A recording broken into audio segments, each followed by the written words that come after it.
Sans avertir, se déplaçant lui aussi à bord d'une petite voiture, le chef de l'État aime jouer les effets de surprise. Récemment, il a même pendant 2 heures organisé un faux coup d'État pour voir comment la population allait réagir. Aujourd'hui, il participe à la journée nationale de don du sang.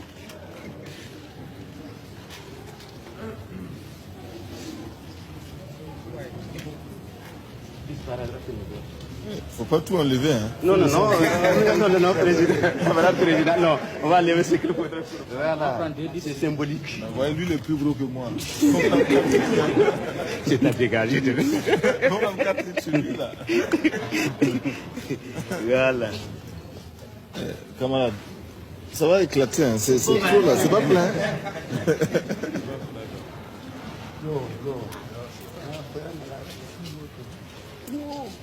Donneur de sang.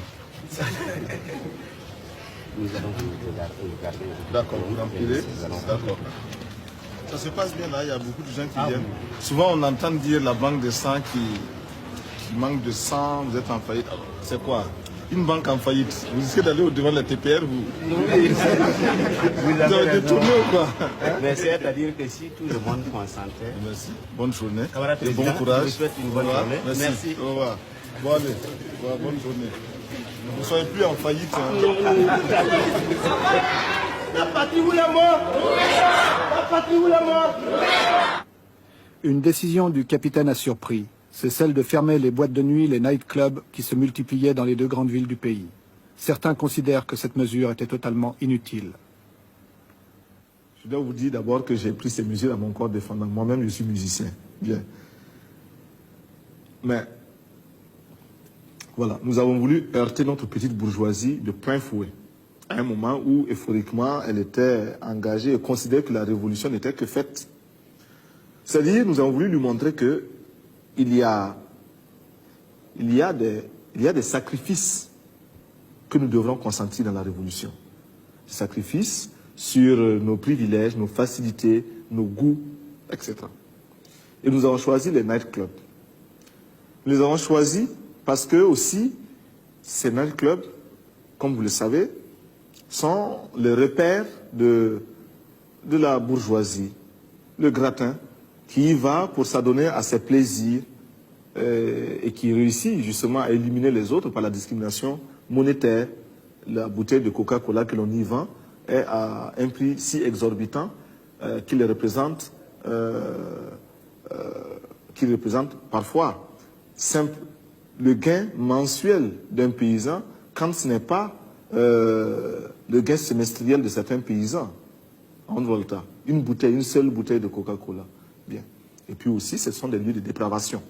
Il faut se le dire, la bourgeoisie, plus elle s'élève dans ses moyens de domination, l'argent, le capital, plus elle s'adonne à certains plaisirs qui sont des plaisirs antisociaux.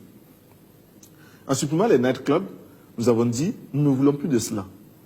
Nous ne sommes pas contre la musique, nous ne sommes pas contre non plus les réjouissances, parce que la révolution doit être aussi réjouissance et gaieté. Et nous entendons faire de notre révolution une révolution gaie et toujours souriante. Mais nous voulons que les nightclubs se transforment en day clubs, si vous voulez, en tout cas des boîtes de jour. Et nous avons supprimé tout ce qui faisait de ces endroits-là des repères. Ainsi donc, les bals populaires ont pris la place des nightclubs.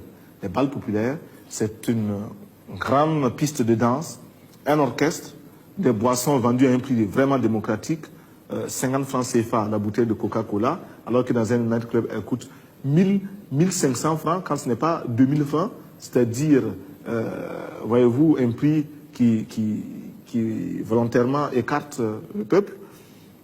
Et sur à ces balles populaires, on retrouve l'ouvrier, le paysan, mais le ministre, on retrouve tout le monde.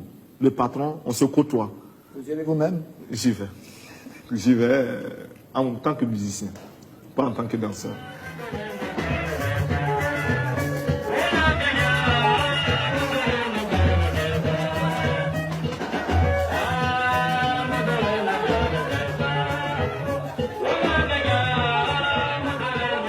Alors on s'est organisé. Les orchestres se sont déplacés dans des lieux en plein air qui maintenant ne les emplissent pas jusqu'au couvre-feu qui est fixé à 1 h du matin. Ce bal populaire se tient dans un faubourg de Ouagadougou. Son enseigne ne détonne pas dans l'ambiance générale.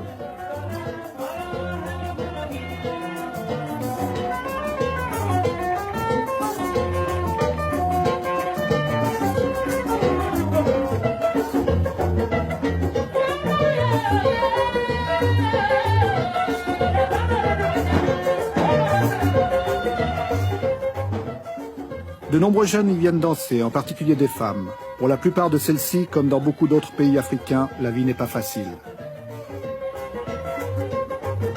La femme en général occupe une place très importante dans notre révolution. Et dans les discours d'orientation, nous avons dit que l'on ne saurait construire la révolution voltaïque sans cette moitié de la population. Elle porte la moitié du